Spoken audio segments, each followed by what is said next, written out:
अस्सलाम वालेकुम प्यारे दोस्तों और बच्चों। आज की कहानी का नाम है गरूर का अंजाम।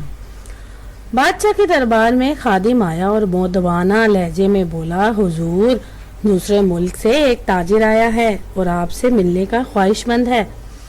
ठीक है, उसे हाजिर किया जाए। बादशाह ने इजाजत दी। खादिम चला गया और जरा देर बाद एक उधेड़ उम्र आदमी को लेकर हाजिर हो गया। उसने बादशाह को सलाम किया। बादशाह ने जवाब दिया और बोला, कहो, कहाँ से आए हो और क्या नाम है तुम्हारा? मैं इराक से आया हूँ और मेरा नाम अब्बू हम्माद है, उसने जवाब दिया। किस चीज की तजारत करते हो? बादशाह ने सवाल किया। तमाम चीजों की, उसने जवाब दिया, और मैं माहिर फल्कियात भी हूँ। ओह, ये तो अच्छी बात है, बादशाह बोला। और मैं रियाजी दान भी हूँ, इसने बताया। ये तो और भी अच्छी बात है, मैं साइंसदान भी हूँ। वाह वाह, मैं कचरा दान भी हूँ। बारबेल ने इसकी बात काटकर जल्दी से कहा तो उसने नागवार निगाहों से बारबेल की तरफ देखा और बोला, तुम हमसे मजाक कर रहे हो? नहीं, मैं संजीदा हूँ। बारबेल संजीदगी से बोला, बादशाह सलामत, आपके दरबार में हमारी बेइज्जती हो रही है। अब्बू हम्माद ने बादशाह की तरफ देखकर शिकायती अंदाज में कहा, तो बाहर चलकर कर देता हूँ बेइज्जती। बारबेल फौरन इससे बोला, खामोश रहो बारबेल, बादशाह ने इससे कहा। हालांकि बादशाह खुद भी अब्बू हम्माद को पहचान गया था कि वो बड़के मारने वाला आदमी है। बेहतर है, बादशाह सलामत, बारबेल ने कहा। अब बताओ तुम और क्या क्या हो? बादशाह ने अब्बू हम्माद से पूछा। मैं तिबियात भी जानता हूँ, वो बोला। अच्छा, बादशाह ने कहा, और बताओ, कीमिया गिरी भी जानते हो? वाह वाह। घोड़सवारी भी जानता हूँ? वाह वाह। तैराकी भी जानता हूँ? भाई खूब। शिकार भी जानता हूँ? अरे वाह। और बड़के मारना भी जानता हूँ। बारबेल एक बार फिर बोला। बादशाह सलामत, फिर हमारी बेइज्जती शुरू हो गई। अबू हम्माद ने शिकायत की। अब सिर्फ बेइज्जती हुई है, ठुकाई भी हो सकती है, बारबेल ने जल्दी से कहा। खामोश रहो बारबेल, बादशाह ने कहा। बेहतर है हुजूर, बारबेल बोला। हाँ, अब बताओ तुम और क्या क्या जानते हो? बादशाह ने अबू हम्माद से पूछा। मैं दुनिया का हर काम ही जानता हूँ, इसने जवाब दिया। हो, इसे शाही मेहमान खाने में ठहराओ, बादशाह ने हुक्म दिया। आओ मेरे साथ, खादिम ने इससे कहा। आपका शुक्रिया बादशाह सलामत, हम समझ गए कि आप अजीम लोगों की कदर करते हैं, अबू हम्माद ने कहा। बेशक बेशक, बादशाह मुस्कुराया। अबू हम्माद खादिम के साथ चला गया और बारबेल ने बादशाह से कहा, हुजूर, आपने इसे शाही मेहमान खाने में क्यों ठहरा दिया? ताकि इसे कोई सबक दे सके। बादशाह मुस्कुराया। इसे ऐसा सबक देना है कि ये आइंदा गुरूर और तकब्बुर की बड़के मारना भूल जाए। बेहतर है बादशाह सलामत, बारबेल ने कहा। शाम में बादशाह बाग में बैठा था। बारबेल इसके करीब ही बैठा अंगूर खा रहा था। बारबेल इस ताजिर अब्बू हम्माद को बुलवाया। बादशाह ने कहा, बेहतर है आलीजा। वो उठा और जरा दूर खड़े खादिम से कहा कि वो अब्बू हम्माद को लेकर आए। खादिम चला गया और बारबेल वापस अपनी जगह पर आकर बैठ गया। जरा देर बाद अब्बू हम्माद इनके पास आया और अदब से सलाम किया। बैठो भाई, बादशाह ने कुर्सी की तरफ इशारा करके इससे कहा कि वो बैठ जाए। बादशाह ने इससे कहा, तुम्हारी जिंदगी कैसे गुजरी?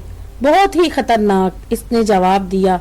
वो किस तरह? बादशाह ने फौरन पूछा। बस, हम सारी जिंदगी मुल्क मुल्क घूमते रहे, जहाँ बड़े बड़े खतरनाक लोगों से हमारा वास्ता रहा। कभी डाकू मिल गए, कभी बहरी कजाकजों ने हम पर हमला कर दिया और कभी बदरूहों से लड़ना पड़ा, इसने बड़े गरूर के साथ जवाब दिया। ओ, फिर तो वाकई बड़ी खतरनाक जिंदगी गुजारी आपने, बादशाह ने कहा। जी हाँ जी हाँ, वो बोला। आप जब तक चाहें हमारे मेहमान रह सकते हैं, बादशाह मुस्कुराया। ये आपकी जर्रा नवाजी है आलीजा, वो बोला। बादशाह ने कुछ आम अमूर पर इससे बातचीत करके वापस भिजवा दिया और बारबेल से बोला, भाई ये तो बड़ा मगरूर और बड़के मार है।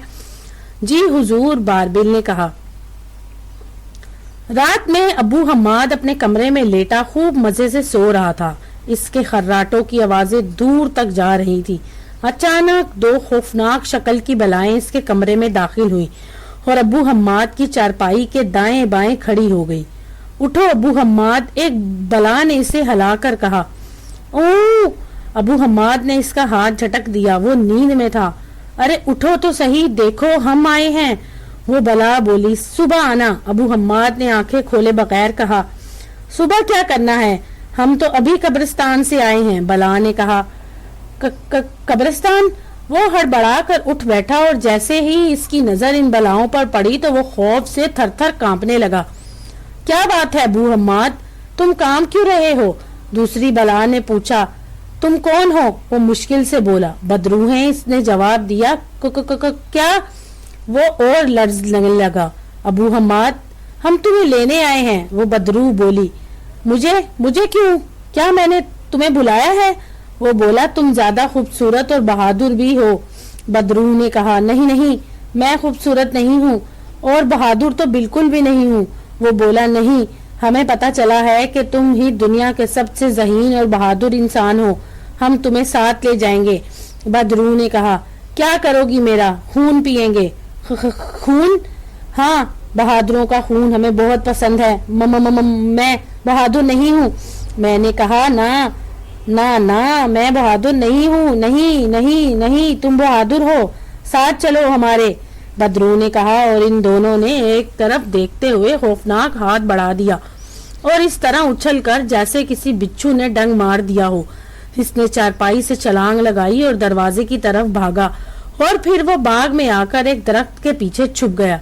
وہ بری طرح کانپ رہا تھا۔ کافی دیر وہاں رہا لیکن بدروہیں اس کے پیچھے نہ آئے۔ پھر وہ وہیں سو گیا۔ صبح ایک خادم نے اسے جگایا۔ ابو حماد نے مسکرا کر اس سے کہا، یار، رات کمرے میں نیند ہی نہیں آ رہی تھی، اس لیے یہاں آ کر سو گیا۔ اب آپ کمرے میں چلیں تاکہ آپ کے لیے ناشتہ لاؤں۔ خادم بولا، ہاں ضرور، وہ بولا اور کمرے میں آ گیا۔ اب وہ خوف زدہ نظروں سے ادھر ادھر دیکھ رہا تھا۔ اسے یوں محسوس ہو رہا تھا جیسے دونوں بدروہیں وہیں کہیں ہیں۔ پھر اس نے جھک کر چارپائی کے نیچے دیکھا، وہاں کسی بدرو کو نہ پا کر وہ مطمئن ہو گیا۔ ناشتے کے بعد اسے بادشاہ نے اپنے دربار میں بلوایا اور بولا، ہاں بھائی ہمارے معزز مہمان، کہو کیسے ہو تم؟ میں بالکل ٹھیک ہوں حضور، اس نے جواب دیا۔ کوئی تکلیف تو نہیں ہے یہاں؟ نہیں حضور، لیکن کیا؟ ہم یہاں سے جانا چاہتے ہیں۔ وہ کیوں بھائی؟ بادشاہ نے جلدی سے پوچھا۔ دراصل ہم آپ پر بوجھ نہیں بننا چاہتے، وہ بولا۔ یہ کیسی بات کی مہمان؟ بادشاہ جلال سے بولا، اس گستاخی پر ہمارا دل چاہتا ہے کہ تمہارا سر قلم کروا دیں۔ تم نے ہمیں غریب سمجھا ہے کیا؟ ہمیں معاف کر دے حضور۔ سر قلم کرنے کا سن کر وہ ڈر گیا اور اس نے ہاتھ جوڑ دیے، بس ایک ہی بدصورت میں معافی کی۔ بادشاہ بولا، وہ کیا حضور؟ اس نے پوچھا۔ 1 ہفتہ ہمارے مہمان رہو، بادشاہ نے جواب دیا۔ 1 ہفتہ؟ وہ پریشان ہو گیا۔ ہاں، اور رات کمرے میں ہی بسر کرنا، بادشاہ نے حکم دیا۔ بہتر ہے حضور، وہ بے بسی سے بولا۔ رات ہوئی تو ابو حماد نے چارپائی ایک کونے میں لگائی اور لحاف میں چھپ کر بیٹھ گیا۔ اسے نیند نہیں آ رہی تھی کیونکہ اسے بدروحوں کا خوف تھا۔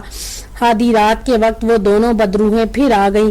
ابو حماد، وہاں کیوں چھپے بیٹھے ہو؟ ایک بدروح نے پوچھا۔ تم جاؤ یہاں سے، ابو حماد لرزتی ہوئی آواز میں بولا۔ نہیں، آج تو ہم تمہیں ساتھ لے کر جائیں گے، اس بدروح نے کہا۔ ہمیں معاف کر دو، وہ گڑگڑایا۔ تم نے کوئی جرم نہیں کیا جو تمہیں معاف کیا جائے، تو پھر خون کس خوشی میں پیو گی؟ وہ تو ہمارا شوق ہے، شوق پورا کرنے کے لیے میں ہی نظر آیا ہوں تمہیں۔ ہاں، اس لیے کہ تم دنیا کے ذہین اور بہادر انسان ہو۔ میں ذہین نہیں ہوں، وہ چیخا۔ تم ہی ہو۔ ارے میں نہیں ہوں، کہہ دیا نا، میں نہیں ہوں، تم ہی ہو۔ آؤ اسے پکڑ لیں، بدرو نے اپنے ساتھی سے کہا، اور دونوں ابو حماد کے پاس پہنچ گئی اور انہوں نے اس کا لحاف کھینچا، لیکن اس نے بری طرح لحاف کو اپنے جسم پر لپیٹا ہوا تھا۔ کچھ دیر کی تگودو کے بعد ان دونوں نے ابو حماد کا لحاف کھینچ کر ایک طرف پھینک دیا۔ وہ بری طرح کانپ رہا تھا اور خوف زدہ نظروں سے ان کی طرف دیکھ رہا تھا۔ ایک بدرو نے اپنے دونوں خوفناک ہاتھ اس کی طرف بڑھاتے ہوئے دہشت ناک آواز نکالی، بچاؤ اماں جی۔ ابو حماد پیچھے ہٹتے ہوئے بولا، اب عراق سے بچانے آئیں گی کیا تمہاری اماں؟ بدرو بولی، میں عراق کا نہیں ہوں، میں تو جیکاپور کا ہوں۔ اس نے کہا، پھر جھوٹ کیوں بولتے ہو؟ بس ذرا لوگوں پر رعب جمانے کے لیے۔ रोब जमाता है लोगों पर। बदरू ने इसके सर पर हाथ एक थप्पड़ मारा। मुझे माफ कर दो, वो बोला। और बहादुरी के किस्से सच्चे हैं क्या? बदरू ने एक और थप्पड़ मारकर पूछा। नहीं नहीं, सब झूठ है, वो बोला। चल दीवार से लगकर टांगे ऊपर और सर नीचे कर ले। बदरू बोली। इसने एक ऐसा ही किया। इन बदरूहों ने अपने खौफनाक खौल उतारे तो अंदर से बादशाह और बाबिल निकले।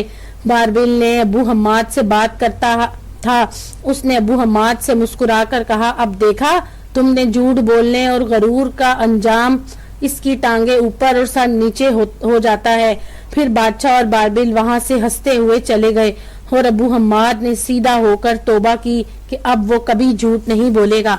तो दोस्तों, अगर आपको ये कहानी पसंद आई तो मेरे चैनल को लाइक और सब्सक्राइब जरूर कीजिएगा।